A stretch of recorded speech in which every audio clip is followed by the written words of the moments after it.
Hello everybody, it's Jacob with Must Contain Minis. Today we're looking at the Siegebreaker Behemoth for the Spires faction of Conquest.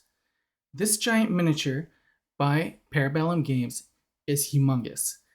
All of the Conquest miniatures are big. Let's take a look at how it builds. Opening the box, I'm greeted by a bunch of parts. On the sprue, these pieces are very thick. We have the tail, the body, the head, the claws, and the last piece of the tail. The instructions are very easy to follow. This is a low piece model, and on top of that, all of the pieces are lettered, so they're very straightforward to put together. Because the pieces are so big, I found myself doing some tricks to make sure that the glue dried well. Here, I'm holding the body together so that it will cure the way I want it to. The tail and body went together very easily and no tricks were needed there.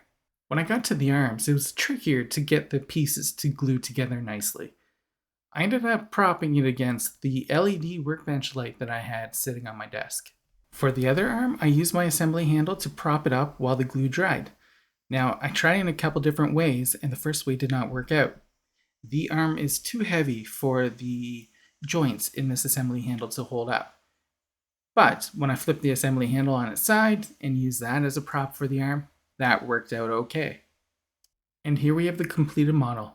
It looks fantastic. I like this way more than the Abomination for the Spires. That said, the new sculpt for the Abomination is really cool to look at. So what is the function of the Siegebreaker Behemoth in Conquest?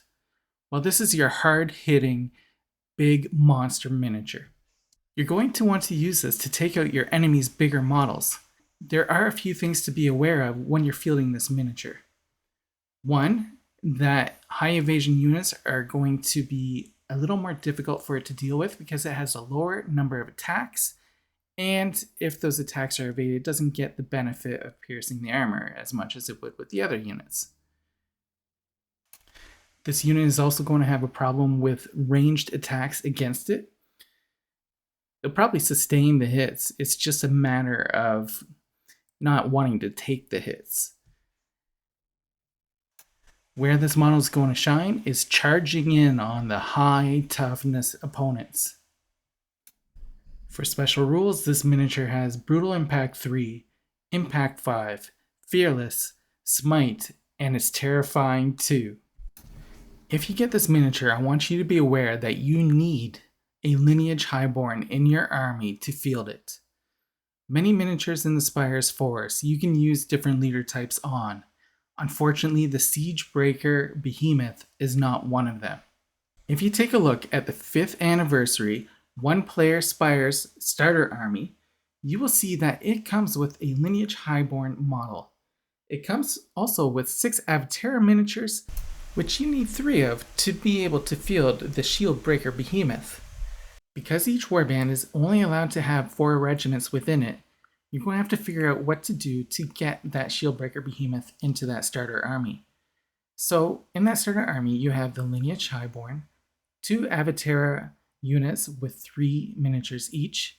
Then you get the Centaur Avatara and the Incarnate Sentinels. If you remove the Centaur Avatara or the Incarnate Sentinels, that will allow you to have 4 units within this warband and field that Siegebreaker Behemoth. Let's say that you want to get that Siegebreaker Behemoth in your army and get that starter box. Here's what I would do to expand upon that so you can use all of the miniatures in your force. What I would do is I would go and get myself a Biomancer. I would then move the Incarnate Sentinels into the Biomancer's force. To be able to use it in that force, you're going to need a mainstay unit. You get a choice between Bound Clones and Force-Grown Drones. Once you buy the Biomancer and one of those 2 units, and you toss in the Incarnate Sentinels, you will have 2 warbands using all the miniatures that you've purchased to date.